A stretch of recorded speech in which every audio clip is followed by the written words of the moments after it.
आइए, good morning बेटा। कल हमने आपके थर्ड चैप्टर स्टार्ट किया था भूमंडलीकृत विश्व का बनना। जैसे कल हमने क्या पढ़ा था बेटा कि क्या होता है भूमंडलीकृत और क्या होता है वैश्वीकरण। ठीक है, तो थोड़ा सा एक बार पहले का डिस्कस कर देते हैं।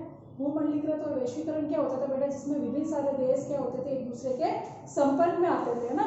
विश्व की ऐसी व्यवस्था है, किसी देश की ऐसी व्यवस्था जो सभी देशों के लिए खोल दी जाती है। जैसे भारत ने या फिर किसी अन्य देश ने इस प्रकार की व्यवस्था लागू कर दी कि कोई भी अपने भारत देश में आ सकता है, चाहे धार्मिक कार्य से, राजनीतिक कार्य से, है ना, सांस्कृतिक कार्य से आ सकता है, तकनीकी कारणों से, किसी भी वजह से क्या कर सकता है, एक स्थान से दूसरे स्थान पर क्या कर सकता है, आ सकता है। यानी एक व्यवस्था दूसरी व्यवस्था से जुड़ती है, यानी बहुत से देश जो क्या होते हैं एक दूसरे से आपस में जुड़ते हैं, है ना बेटा।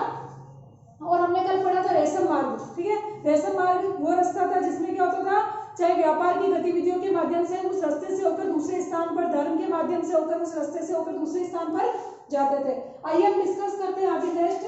देखो बेटा, आज का जो हमारा टॉपिक रहेगा 19वीं शताब्दी, 1815 से लेकर 1914। सेकंड में पढ़ेंगे अर्थशास्त्र ने अंतरराष्ट्रीय आर्थिक विनिमय में तीन के प्रभाव का उल्लेख किया। तीन तरह के प्रभाव का क्या किया, उल्लेख किया। जैसे व्यापार का प्रभाव क्या होता है, श्रम का प्रभाव क्या होता है, पूंजी का प्रभाव क्या होता है, और देखो विश्व अर्थव्यवस्था का उदय। हम एक एक पर डिस्कस करते हैं। सबसे पहले बेटा 19वीं शताब्दी, है ना, 1815 से लेकर 1914 तक। देखो अर्थशास्त्रों ने अंतरराष्ट्रीय आर्थिक विनिमय में तीन तरह की गतिविधियों या प्रभाव का उल्लेख किया। इसमें पहला जो प्रभाव था बेटा वो था व्यापार का प्रभाव। प्रभाव होता है बेटा किसी न किसी उद्देश्य से, प्रभाव होता है एक स्थान से दूसरे स्थान पर जाना, है ना। जैसे व्यापार का प्रभाव, लोग क्या करते थे, व्यापार के उद्देश्य से एक स्थान से क्या करते थे, दूसरे स्थान पर जाते थे। एक था बेटा श्रम का प्रभाव, है ना, एक था पूंजी का प्रभाव, यानी पूंजी का निवेश करना, इन्वेस्टमेंट करना किसी दूसरे देशों में, है ना। इसमें पहला प्रभाव व्यापार का होता था, जो 19वीं सदी में मुख्य रूप से वस्तुओं जैसे कपड़ा या गेहूं आदि के व्यापार तक सीमित था। क्या करना बेटा, दो प्रभाव आपको याद रखने। व्यापार के प्रभाव में किस चीज का व्यापार होता था, यानी किस प्रोडक्ट के लिए अपन एक स्थान से दूसरे स्थान पर जाते थे, है ना बेटा, तो कपड़ा या गेहूं। दूसरा होता था श्रम का प्रभाव। श्रम होता है बेटा लोग रोजगार और काम के लिए क्या करते थे, एक स्थान से दूसरे स्थान पर जाते थे। क्योंकि किसी देश में, जैसे अभी हमारे भारत में अगर रोजगार नहीं होता है या कोई साइंटिस्ट होता है, यहाँ पे उसकी मान्यता नहीं होती, तो वो क्या करता है, विदेशों में जाता है ना, अपने कार्यों को बेटर बनाने के लिए, अच्छा बनाने के लिए। उसी प्रकार क्या होता था कि श्रम का प्रभाव होता था, यानी काम या रोजगार की तलाश में लोग क्या करते थे, एक स्थान से दूसरे स्थान पर जाते थे। एक था बेटा पूंजी का प्रभाव। पूंजी का प्रभाव यानी किसी देश के पास अगर पूंजी ज्यादा होती थी तो वो दूसरे देश में क्या करता था, इन्वेस्ट करता था ना। अब देखो सेकंड टॉपिक पढ़ते हैं, इसमें विश्व अर्थव्यवस्था का उदय। विश्व अर्थव्यवस्था का उदय, इस विषय को समझने के लिए सबसे पहले औद्योगिक यूरोप में खाद्य उत्पादन और उपभोग के बदलते रुझानों पर विचार करते हैं तो बेहतर होगा। सामान्य रूप से सभी देश भोजन के मामले में आत्मनिर्भर होने का प्रयास करते रहते हैं, लेकिन 19वीं सदी के ब्रिटेन की बात अलग थी। अगर उस समय ब्रिटेन खाद्य आत्मनिर्भरता के रास्ते पर चलता तो वहां के लोगों का जीवन स्तर गिर जाता और सामाजिक तनाव फैलता। अब देखो आइए हम इस आशंका के कारण जानते हैं ना बेटा। 18वीं सदी के आखिरी दशकों में ब्रिटेन की आबादी तेजी से बढ़ने लगी। नतीजा था देश में भोजन की मांग भी बढ़ी। सही बेटा, जब आबादी बढ़ेगी, जैसे 1 किलो चावल है हम 4 जने यूज करते हैं, लेकिन अगर हमारे फैमिली में पॉपुलेशन बढ़ जाएगी, 10 जने या 15 जने हो जाएंगे, तो वही 1 किलो चावल हम क्या करेंगे, बहुत खाने की क्या आ जाएगी, हमारे समस्या आ जाएगी। तो क्या हुआ, जैसे जैसे जनसंख्या बढ़ी वैसे भोजन की मांग भी क्या हो गई, बढ़ने लगी। जैसे जैसे शहर फैले, उद्योग बढ़ने लगे, कृषि उत्पादों की मांग भी बढ़ने लगी। बेटा ये सब 19वीं शताब्दी के अंतर्गत आपको करना है। कृषि उत्पाद महंगे होने लगे। दूसरी तरफ बड़े भूस्वामी होते हैं बेटा, जिसमें भूमि का स्वामी, है ना, भूस्वामी के दबाव में सरकार ने मक्का के आयात पर पाबंदी लगा दी। देखो दूसरी तरफ बड़े भूस्वामी के दबाव में सरकार ने मक्का के आयात पर, बेटा एक होता है निर्यात और एक होता है आयात। ठीक है, हम किसी देश से क्या करते हैं, कुछ वस्तुएं सेवाएं अपने देश में मंगवाते हैं, वो तो होता है बेटा आयात। और निर्यात होता है हम कोई भी वस्तु या सेवाएं क्या करते हैं अपने देश से दूसरे देशों में भेजते हैं। जैसे आजादी से पहले भी क्या होता था, हमारे यहाँ पे नील, कपास, जूट इनकी सबसे ज्यादा पैदावार होती थी, तो हम क्या करते थे, इनको किसी भी मार्ग से होकर हम क्या करते थे दूसरे देशों में क्या करते थे बेटा, भेजते थे। ठीक है, उसके बदले में हमको क्या मिलता था, सोना और चांदी मिलते थे। इसीलिए हमारे देश को भारत की या फिर सोने की चिड़िया के नाम से जाना जाता है ना। तो क्या होता था, सरकार ने दूसरी तरफ बड़े भूस्वामियों के दबाव में सरकार ने मक्का के आयात पर पाबंदी लगा दी। मक्का के आयात पर पाबंदी मतलब बेटा आप यहाँ से क्या कर सकते हो, विदेशों से मक्का नहीं मंगवा सकते हो, है ना।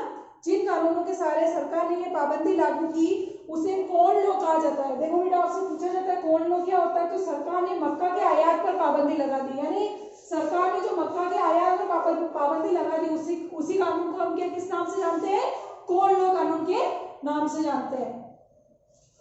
अब देखो आगे, कौन लॉ के निरस्त हो जाने के बाद बहुत कम कीमत पर खाद्य पदार्थों का आयात किया जाने लगा।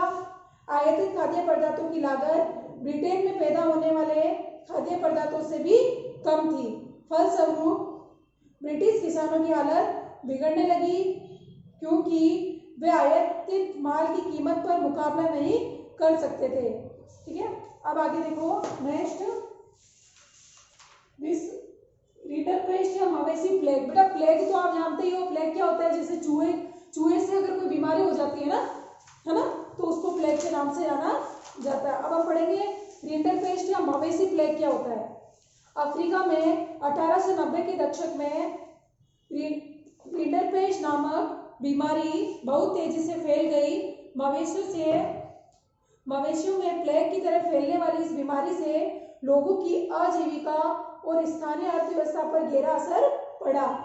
इस बात का अच्छा उदाहरण है कि औपनिवेशिक समाजों पर यूरोपीय साम्राज्यवादी ताकतों का से बड़े पैमाने पर असर पड़े। देखो बेटा उपनिवेशवाद क्या होता है, ध्यान रखना, उपनिवेश अलग होता है, औपनिवेश अलग होता है। उपनिवेश में क्या होता है, कोई भी एक शक्तिशाली देश होता है वो क्या करता है, अपने शक्ति पर यानी अपने पावर पर दूसरे देशों को क्या करते हैं, अपने अधीन करने की कोशिश करता है ना। जैसे पहले हमारा ब्रिटेन था, ब्रिटेन भी हमारे भारत को क्या करता है, अपने अधीन करने की कोशिश करता है, यानी उसके पास पावर बहुत ज्यादा था। तो उपनिवेश में क्या होता है, कोई भी एक शक्तिशाली देश दूसरे देशों को अपने अंडर में करने के यानी अपने रूल और रेगुलेशन लागू करता है, तो उसके अंडर में दूसरे देशों को उसके रूल क्या करने पड़ते हैं बेटा, मानने पड़ते हैं, उसे कहते हैं उपनिवेशवाद, है ना।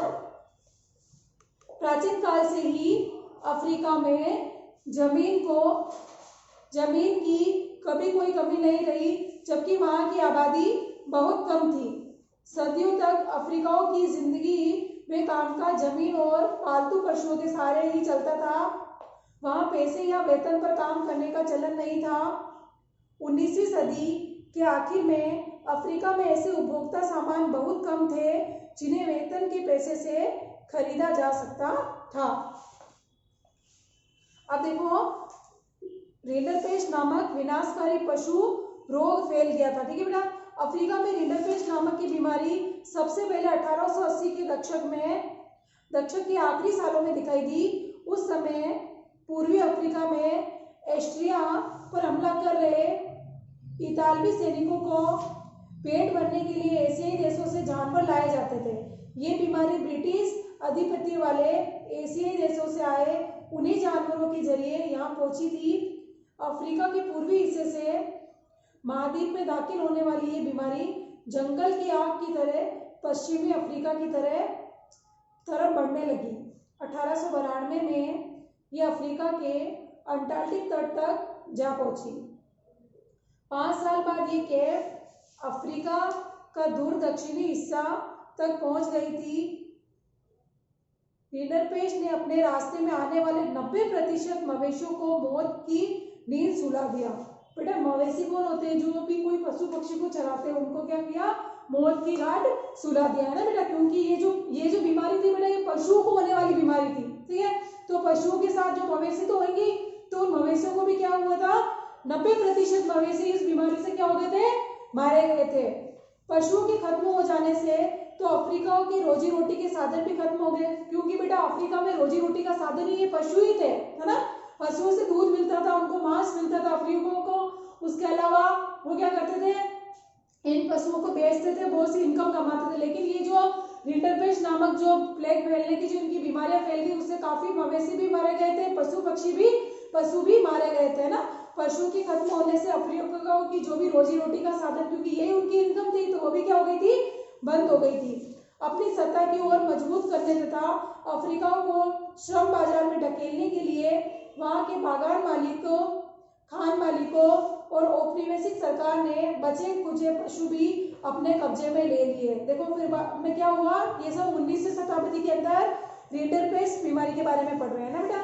इसके बाद क्या हुआ, अफ्रीकाओं के रोजी रोटी के साधन खत्म हो गए। अपनी सत्ता को और मजबूत करने तथा अफ्रीकाओं को श्रम बाजार में ढकेलने के लिए वहां के बागान मालिकों, देखो पहले पशु जो भी थे मारे गए थे, मवेशी मारे गए थे, उसके बाद जो वहां के बागान मालिकों, जो बड़े जो लोग थे, वो क्या कर रहे थे, जो भी पशु बचे थे उनको भी अपने अधिकार में कर लिया उन्होंने। और वहां के औपनिवेशिक सरकार ने बचे कुचे पशु भी अपने कब्जे में ले लिए। बचे कुचे पशु पक्षी संसाधनों पर कब्जों से यूरोपीय उपनिवेशकारों को पूरे अफ्रीका को जीतने में गुलाम बना लेने की बेहतरीन मौका हाथ में आ गया। देखो क्या हुआ, अफ्रीका के अंदर क्या हुआ, वही रिंडरपेस्ट मवेशी प्लेग फैल गया। प्लेग फैलने से क्या हुआ, काफी हजारों की मात्रा में क्या हुआ, पशु भी मर गए थे और मवेशी भी मारे गए थे। और उसके बाद जो भी बचे थे थोड़े बहुत, उन्होंने वहां की जो अफ्रीका के लोगों ने, है ना, अफ्रीका के लोगों ने या फिर बागान मालिकों ने उन पशु पक्षी को क्या कर दिया, खरीद लिया, है ना, बाकी जो बचे थे। और जो यूरोपीय उपनिवेशवाद, यूरोप उस समय उपनिवेशवादी था, यानी उपनिवेश यानी वो अफ्रीका को अपने अंडर में, यानी यूरोप क्या था, उससे बड़ा था यूरोप महाद्वीप अफ्रीका से। तो उन्होंने क्या किया, अफ्रीका के जितने भी, अफ्रीका के ऊपर अपना कब्जा शुरू कर दिया, है ना, उसको अपने अधिकार में लेना प्रारंभ कर दिया। ठीक है बेटा, अब देखो नेक्स्ट टॉपिक थोड़ा सा और पढ़ लेते हैं। भारत से अनुबंधित श्रमिकों का जाना। अनुबंधित यानी बेटा श्रमिकों को जाना, यानी कुछ समय पहले क्या हुआ था, भारत से यहाँ पे जो भी श्रमिक होते थे किसी भी कामकाज या रोजगार के माध्यम से दूसरे देशों में ले जाया जाता था उनको, या तो उनको क्या किया जाता, जबरदस्ती भी ले जाया जाता था, है ना।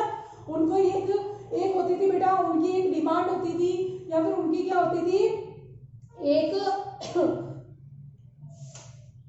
डिमांड के द्वार पर एक स्थान से दूसरे स्थान पर ले जाया जाता था। देखो भारत से अनुबंधित श्रमिकों को ले जाया जाना 19वीं सदी की दुनिया की विविधता को प्रतिबंधित करता है। यहाँ तेज आर्थिक वृद्धि के साथ साथ जनता के कष्टों में वृद्धि, कुछ लोगों की आय में वृद्धि और दूसरों के लिए बेहिसाब गरीबी, कुछ क्षेत्रों में भारी तकनीकी प्रगति और दूसरे क्षेत्रों में उत्पीड़न के नए रूपों की दुनिया थी। 19वीं सदी में भारत और चीन के लाखों मजदूरों को बागानों, खदानों और सड़क व रेलवे निर्माण परियोजनाओं में काम करने के लिए दूर दूर देशों में ले जाया जाता था। भारतीय अनुबंधित श्रमिकों को खास तरह से अनुबंध या एग्रीमेंट के तहत ले जाया जाता था। बेटा ये एग्रीमेंट होता था, ये एग्रीमेंट क्या होता था कि आप 5 साल तक कहीं भी दूसरे देशों में कार्य करोगे और उसके बाद उसे अपने वापस स्वदेश लौटा दिया जाएगा। स्वदेश होता है बेटा खुद का देश, यानी उनको ये एग्रीमेंट से भारत से बाहर ले जाया जाता था। श्रमिकों को यह आश्वासन देते हुए कि आप 5 साल तक अगर यहाँ पे कार्य करोगे तो वापस आपको अपने देश ले आया जाएगा, है ना, काम कर स्वदेश लौटा सकते हैं। भारत के ज्यादातर अनुबंधित श्रमिक मौजूदा पूर्वी उत्तर प्रदेश, देखो कहाँ से श्रमिक दूसरे देशों में जाते थे, बेटा अंडरलाइन करना, आपकी बुक के पेज नंबर 63 के अंदर है आपके। भारत के ज्यादा अनुबंधित श्रमिक पूर्वी उत्तर प्रदेश, बेटा यहाँ से जाते थे, नोट करना, पूर्वी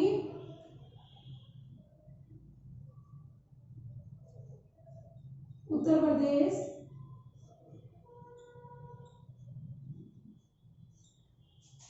बिहार,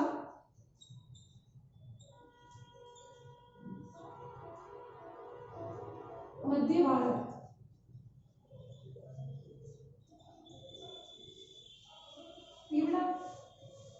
मध्य भारत और तमिलनाडु, इन देशों से दूसरे देशों में श्रमिक क्या करते थे, कार्य करने या रोजगार के लिए जाते थे। ठीक है बेटा, कौन से देशों में जाते थे, ठीक है, तो ये हम कल पढ़ेंगे। Okay, thank you.